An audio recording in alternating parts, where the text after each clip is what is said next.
So the term for this is called prison gerrymandering. It's when they build prisons in predominantly white, rural, Republican communities. And the majority of people that we incarcerate in this country, in each state, is usually black and brown people out of urban developments or bigger cities. Now, these smaller rural communities that are predominantly white tend to vote Republican. This is where they build all the prisons. Now, they take all the people out of these cities who tend to vote Democrat and lock them up. When they lock them up, they then count them at the prison for the population census. The prison becomes their official place of residence. The number of representatives is determined by the population of your local district. So when you're counting inmates in these districts, you're increasing the population, effectively increasing the voting power. The problem is these inmates cannot vote. They have no voice, which in return gives the actual residents in that district more voting power, all the while diminishing the voting power of the districts that you're arresting these people out of. Prison gerrymandering is a very dirty game, and it's how Republicans keep power in Florida. They have the trifecta. They have a supermajority. They've got the House, the Senate, and the governor's mansion because of prison gerrymandering. Florida's slap full of prisons in rural-ass communities and BFE all throughout North Florida mostly, in which now you're giving these people who live there so much more representation and voting power and say in our democracy than the communities that are actually more densely populated and have a majority of the people. I wish more people would become educated on this so we can band together and vote to have this shit changed. This is why Republicans love voter suppression so much. This is why they do not want convicted felons to vote, but they want to put one in the White House. Hello guys, welcome to the Real Watchlist. I'm your host Betty, and today we are exposing gerrymandering, the sneaky way politicians redraw voting maps to silence voices, especially in black communities. If you believe in fair representation, hit that like button and stay tuned because this one will blow your mind. At the end, I'll show you how TikTok might be hiding the full truth from you and what we can do about it together. Don't miss it, guys. You know who understands voting matters? Republicans. You know who also understands voting matters? Black women. Because not listening to black women was the literal snowball effect of the century. Because run it back. For the past 7-8 months, Donald Trump has been doing absolutely egregious shit. Couldn't get rid of black people initially. Can't do that, because that would be too obvious. So it's going after the other minorities, Hispanics and ICE, illegal aliens, all that dumb shit, trying to penalize Asian students, saying they can no longer come to the US to get an education via the colleges and universities. Then someone in Trump's cabinet gets the bright idea to call up Texas to do some redistricting. That way they can gain 5 seats in the House of Representatives, because there are things Donald Trump is trying to do between 2027 and 2029 to ensure he never has to leave office again. Governor Hot Wheels is like, bet it's twofold. One, you guys can get a majority in the federal House of Representatives, and you can get rid of Jasmine Crockett because she's been frying you like Montgomery Brawl cookout. Do you know what I'm saying? So they were like, let's do it. Problem is, everyone else found out about it because the Texas Democrats left the state. People online, oh my God, it was so performative. Was it? Because in 2 weeks of them being gone, California can vote on redistricting in November before 2026 midterms. Unlike what's happening in Texas, where they're probably going to be sued. They're probably going to be sued because they're actively disenfranchising their voters. But it gets better. Fast forward to the actual redistricting happening. Turns out Republicans might have fucked up.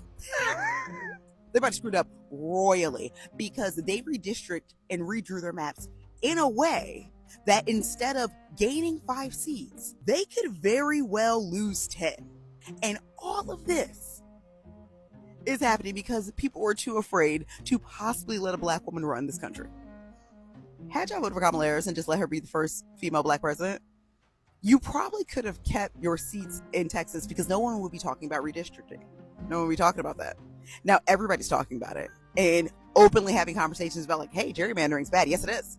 Everyone's been doing it. It's been a thing that we've done. Never did it midterm though. It usually happens every 10 years. Republicans needed to pass things in the next 2 years that they could not get with this current House now. And that is how we got here. So when you say voting doesn't matter, look at all of the shenanigans Republicans are going through to try to disenfranchise you from voting. And you guys are just like, the system's broken. No, it's not. The system is absolutely working to Republicans' favor because they know how to get their base out in the ballot boxes. Fear and hate works. And that is how Republicans have to motivate people to come out. The other way they ensure power is by cheating. So fear plus cheating equals a Republican Party. That's math. So in the future, do yourself a favor. Just listen to Black women. All of this could have been avoided, and you would save yourself a lot of trouble if you just took all of your critical thinking out bloop, and said, what will Black women do? What will Black women do? Please and thank you. Okay? All right. You guys have a good one. Now, guys, gerrymandering is when politicians redraw voting lines to win unfairly. Two main tricks, guys: cracking and packing. Now, guys, cracking is splitting votes so thin that we can't win anywhere. And packing, stuffing all of us in one district so that we lose influence outside of it. Now, guys, here is where the name came from. It's named after a dude in 1812 Governor Elbridge Gerry, whose map looked like a salamander. Governor Kathy Hochul's response to Greg Abbott on gerrymandering Texas to gain 5 more seats in the House from direction of Donald Trump. Let's see what Kathy Hochul has to say about that. I say is nothing short of a legal insurrection against our capital. Legal meaning they're using the legal process. Does not mean it's legal, and it must be stopped. If Republicans are willing to rewrite these rules to give themselves an advantage, then they're leaving us no choice. We must do the same.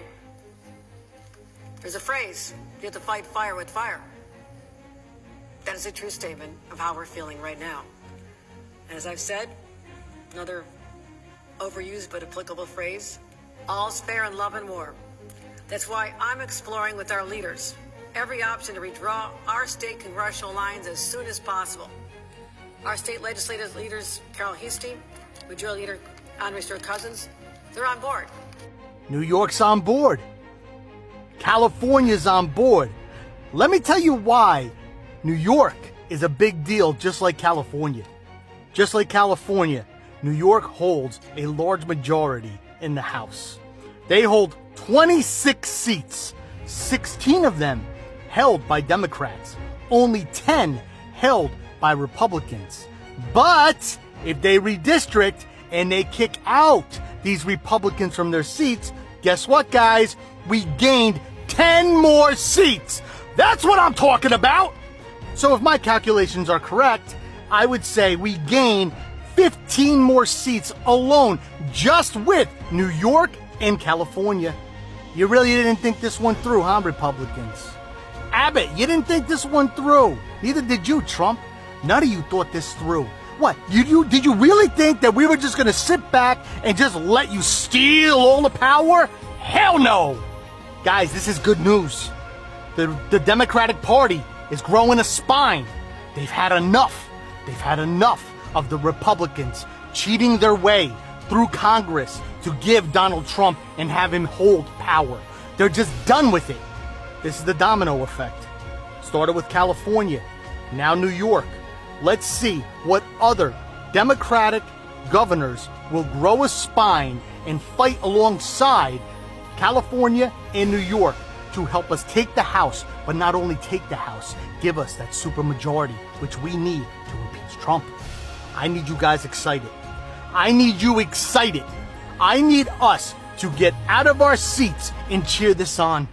We have to show them that we, the American people, have their backs doing this. Guys, here's the real talk.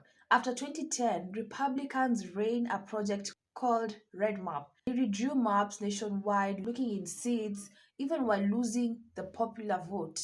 And guess who's targeted most? Black neighborhoods, either split apart or jumped into one spot. That's not democracy. It's erasure of power. This is a war. We are at war.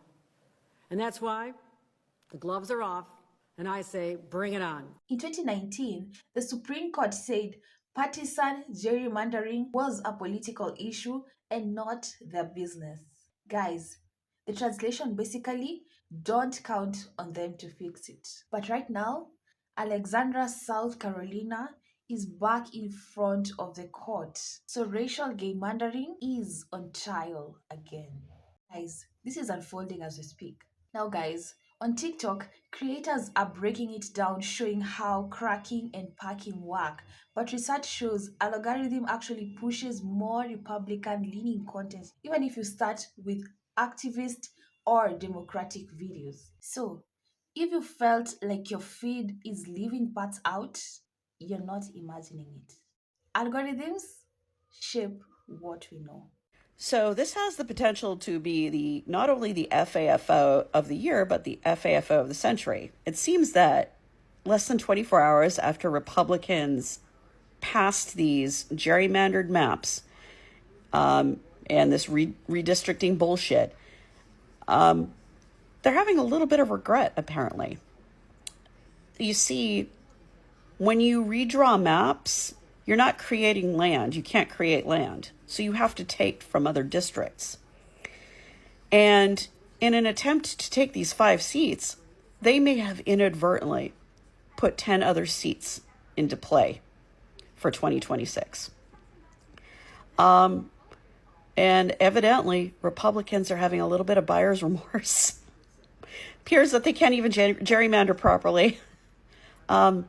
So this is going to get very interesting. And man, wouldn't that be poetic justice if they ended up having more competitive races in some of those other districts?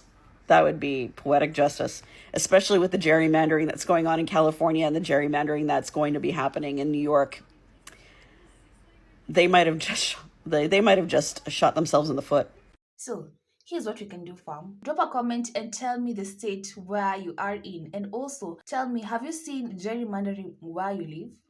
Share this video and also let people know what is happening. Also, don't forget to subscribe to the Real Watchlist because we're building a community that exposes real stories behind the headlines. So guys, thank you so much for watching. This has been the Real Watchlist. Please don't just watch the videos, help make history. Till the next one, guys. Bye.